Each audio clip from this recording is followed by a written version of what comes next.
All right, let's talk walking. We're going deep on walking. Yeah. We asked for some listener-submitted material, and we got a bunch of stuff on walking. Turns out there's a lot more to it than you might think. Yeah, I was actually really surprised at all the different benefits. Right. It's not just about, the physical stuff. Yeah. It's mood boosts, disease prevention, and it's something that almost anyone can do regardless of their fitness level. So we're going to debunk some myths, talk about, is that 10,000-step goal really all it's cracked up to be? Mm-hmm. Talk about speed, how to get a little bit faster, really kind of tailor walking to your specific needs and goals. Yeah, and these sources had so much good info on that, like how to make walking work for you, like how to make it effective for you and your life, not just like, oh, you should walk more. Right. It's not just the if, it's the how. Exactly. Exactly. So I'm excited to dive in. Like you said, even if you think you know everything about walking, I think these sources brought up some stuff that even I was like, interesting. So let's jump right in. I think, first of all, we should talk about the benefits, kind of beyond the obvious. Because everybody knows walking is good for you. Right. But these sources really went a little bit deeper. Yeah, they did. It was interesting to see how they kind of framed the benefits. It wasn't just like, oh, you'll lose weight, which, that's great. Yeah. But it was really focused on, overall well-being, disease prevention. There was one source, Michelle Stanton, I think she's from mywalkingcoach.com, and she talked about the mental health aspect. Like, walking can actually help reduce stress and tension. Oh, absolutely. Because it releases endorphins, which are those feel-good chemicals in your brain. I mean, it makes total sense. You always feel better after a walk. Yeah, you do. It's just like a natural mood booster. Exactly. It's built right in. And I think sometimes we forget to prioritize those things. Yeah. Like, do we prioritize mood and long-term health as much as, six-pack abs, Right. Exactly. And that's what I really liked about these sources. They focused on, like you said, kind of those bigger picture things, like disease prevention, feeling good. Right. Okay, so the next thing I want to talk about, and this is something that I know I get hung up on, is steps. Mm-hmm. We hear so much about, you've got to get your 10,000 steps a day. Is that really the magic number? Well, it's funny you should mention that because the physical activity guidelines for Americans, they actually focus more on a weekly goal. Okay. So they recommend at least 150 minutes of moderate intensity activity per week. Okay. So if you break that down, that's just 3 10-minute walks a day, which sounds much more manageable than 10,000 steps. It does. Right. Yeah, it's less intimidating, for sure. But, steps can still be motivating. I know I like to see that number go up. Yeah. Do the sources address that at all? They do. They acknowledge that for some people, steps are really helpful. Like, it's a tangible goal. You can track your progress. It keeps you motivated.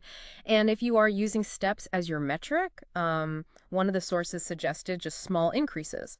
So instead of jumping to 10,000, maybe just try to get 500 to 1,000 more steps per day than you normally do. Okay, so it's about, like you said, finding what works for you. Right. Whether it's steps or time or just generally more movement. Exactly. It's about making it work for your life. Exactly. And I think, speaking of finding what works for you, I noticed that the sources kind of shifted away from steps and talked more about how long it takes you to walk a mile. Yeah. That's a much better indicator of fitness, right? Yeah. Like your pace. Yeah. So most people cover a mile in 15 to 20 minutes. And a 15-minute mile is considered a brisk pace. But again, you don't have to do it all at once. Right. Like 2 10-minute walks would get you there. Exactly. So if you're thinking about your goals, are you trying to increase your speed or endurance or just move more throughout the day? Mm-hmm. Great point. Okay, so let's talk about speed for a second. Okay. Because, I think a lot of people, they just kind of go out and walk, but I'm always curious, are there ways to get faster? Yeah, me too. And the sources had some really interesting kind of counterintuitive tips on this. Okay, like what? Well, for example, shorter, quicker steps are actually better than taking these big, long strides. Oh, interesting. Yeah, right? And then the other thing we talked about was arm swing. Arm swing. I never really thought about that. It makes a big difference. So you want to keep your elbows bent and swing your arms straight back and forth, not across your body. Okay. Yeah, it's all about efficiency. Makes sense, yeah. Yeah. I'm already feeling faster just thinking about it. Right. One of the sources even mentioned picking a target to walk towards, almost like you're in a race. I know. It sounds kind of funny. Yeah. But it does make sense. If you have that visual focal point, it helps you maintain your pace. And it also can help with motivation. You're trying to get to that tree, Yeah. And then the other thing they talked about was interval training. For walking. Yeah, so alternating between like brisk walking and then a recovery pace. It challenges your body, it helps boost your calorie burn. Okay, I've never thought about interval training for walking. That's interesting. All right, now let's talk calories, because I know that's a big one for a lot of people. Of course. How many calories can you actually burn walking? Well, one of the sources, I think it was a study from Harvard Health Publishing, they estimated that a 200-pound man burns about 120 calories walking a 15-minute mile. Okay. But they were also very careful to say that this is an average. Right. Everyone's different, you know. Of course. Your weight, your speed, the terrain you're walking on, even the temperature outside can make a difference. So there's no magic number. Right. It's really about finding what works for you. Exactly. And if you want to burn more calories, increase the intensity, walk faster, add some hills, carry some weights. There are so many ways to make it more challenging. So it's all about personalization. Yeah. Figuring out what works for you. Exactly. Experiment, Yeah. you know, see what your body responds to. Yeah, I love that. And that's what I really liked about all these sources. It wasn't about like giving you a set of rules. It was about empowering you to find what works best for you and your body. Mm-hmm. Exactly. That makes sense. You know, one thing that really stood out to me from all these sources we looked at was this idea of walking as like a lifestyle choice, not just exercise. Oh, yeah, I noticed that too. Like it's not just about going for a 30-minute walk or whatever. Right. It's about incorporating walking into, you know, your everyday life. Exactly. Yeah. I mean, one of the sources called it incidental walking. Have you heard of that? Oh, yeah. Incidental walking, that's a good one. It's like all those little bits of movement that add up. Mm-hmm. Like taking the stairs instead of the elevator. Oh, yeah. Walking to a colleague's desk instead of emailing them. Yeah. Even pacing while you're on the phone. Like all those things count. I'm so guilty of taking the elevator. Me too. But yeah, you're right. It does add up. One of the articles even mentioned NEAT, I think it was called, non-exercise activity thermogenesis. Oh, neat. Yeah, that's a good one. It's basically the energy we burn doing everything that's not sleeping, eating, or like formal exercise. Okay. So walking, even in short bursts, plays a huge role in boosting our NEAT. And those like little walks throughout the day, they can actually have a pretty big impact on our metabolic health. Really? Like helping regulate blood sugar, improve insulin sensitivity, things like that. So even like walking to the printer or, like you said, pacing while I'm on the phone, that actually has benefits. Yeah. It's crazy, right? I know. It really makes you rethink those moments where you're like, oh, I'll just sit here and scroll on my phone. Right, exactly.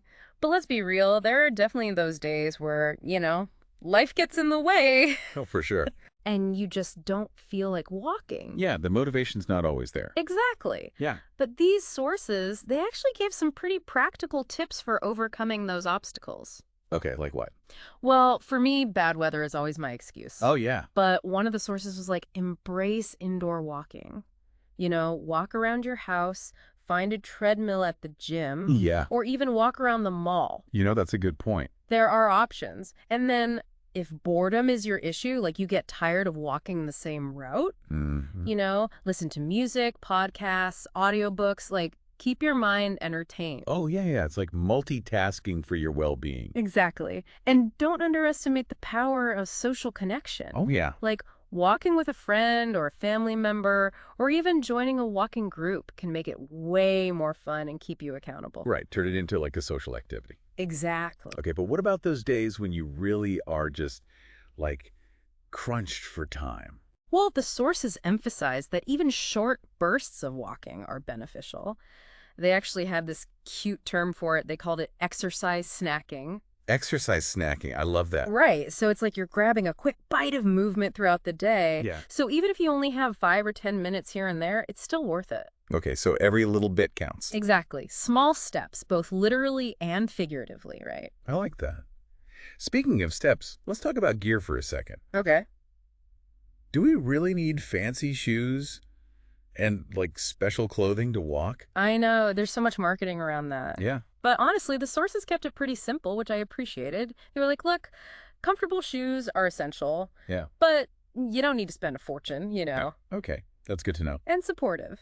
Yeah. Comfort and practicality over fashion. I'm all about that. One source did mention good socks, though. Oh yeah, socks are important. Moisture-wicking socks can prevent blisters and just keep your feet happy, especially if you're walking for a longer time. Right, good point. All right, I want to shift gears a little bit and talk about something that I found really fascinating, which is mindful walking. Oh, yes. Mindful walking. That's a good one. Hmm. So it's about being present in the moment while you walk, Yeah. not letting your mind wander to your to-do list or whatever. Mm. It can really help reduce stress, enhance self-awareness, and connect you more deeply with your surroundings. So it's like meditation, but on the move. Yes, Right. exactly. So you shift your focus inwards. You notice the sensations of your body, the rhythm of your breath, the sights and sounds around you. So instead of thinking about, like, what you have to do later or replaying that conversation you had, you're actually experiencing the act of walking. Exactly. Mhm. One source suggested starting with a body scan. So, like feeling your feet on the ground, the movement of your legs and arms, the rise and fall of your breath. Okay. It helps to like ground you in the present moment. Yeah, I can see how that would be really helpful just to kind of clear your head. Totally. And then, as you get comfortable with that, you can start to expand your awareness outward, noticing the colors, shapes, sounds around you. Interesting. Like really engage your senses. So it's like turning a simple walk into a moving meditation. Exactly. And the best part is you can do it anywhere. Park, neighborhood, even just walking around your house. This is making me want to, like, go for a walk right now. Mindful walking, I love that. It's a beautiful way to combine, physical activity with mental well-being. Absolutely. Okay, so we've talked about integrating walking into our daily lives, overcoming obstacles, even tapping into this idea of mindfulness. Wow. Yeah, we covered a lot. It's amazing how, like, something so simple can be so multifaceted. It really is. It's not just about the steps. It's about, mental and emotional steps as well. Okay, we're back. And we've got some pretty mind-blowing stuff to talk about. I know, right? Like, get ready to have your mind blown about walking. Yeah, this is where it gets really interesting. Walking and the brain. Yeah, the brain. So the sources talk a lot about how walking can actually impact our cognitive function, creativity, even protect our brains as we age. Yeah, and that was one of the things I was most skeptical about when I started reading all this. You do? I was like, really? Walking helps your brain. Yeah, like how can just putting one foot in front of the other, how can that have such a big impact? Right. But the research is actually pretty convincing. Okay, so what's the science behind it? Like, how does this work? Well, one theory is that walking increases blood flow to the brain. So it's delivering more oxygen, more nutrients, all the things your brain needs to function at its best. So it's like a workout for your brain. Basically. I like that. Okay, so does this mean that walking can actually help prevent cognitive decline as we get older? There's definitely research that suggests that. Like one study we found, it was published in the journal Neurology, I think, and they found that older adults who walked regularly had a lower risk of developing dementia. Wow, that's amazing. Right. Okay, what about creativity? Oh, yeah. Because I'm always looking for ways to, like, boost my creative thinking. Totally. And there's actually a study from Stanford University that found that walking can boost creative thinking, both indoors and outdoors. Really? Yeah. People who watched during the study came up with more novel ideas. Huh. I might need to take a walk next time I'm feeling stuck on a project. Right. It's like a moving brainstorming session. Yeah, I like that. Okay, so we've got brain health, we've got creativity, and the benefits don't stop there, do they? Nope. They even talked about longevity.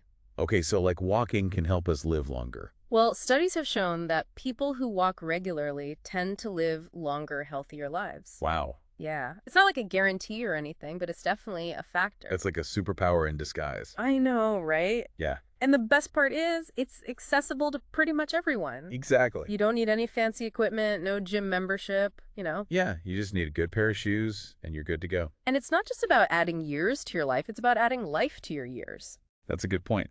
Like these sources talked about how walking can improve sleep, boost your mood, even reduce symptoms of anxiety and depression. So it really is a holistic thing. Yeah, it's pretty amazing. Like something so simple can have such a huge impact on our well-being. It's a good reminder that sometimes we don't need these complicated solutions. Right. The simple things often work best. So as we wrap up this deep dive into walking, what's the main thing you want our listener to remember?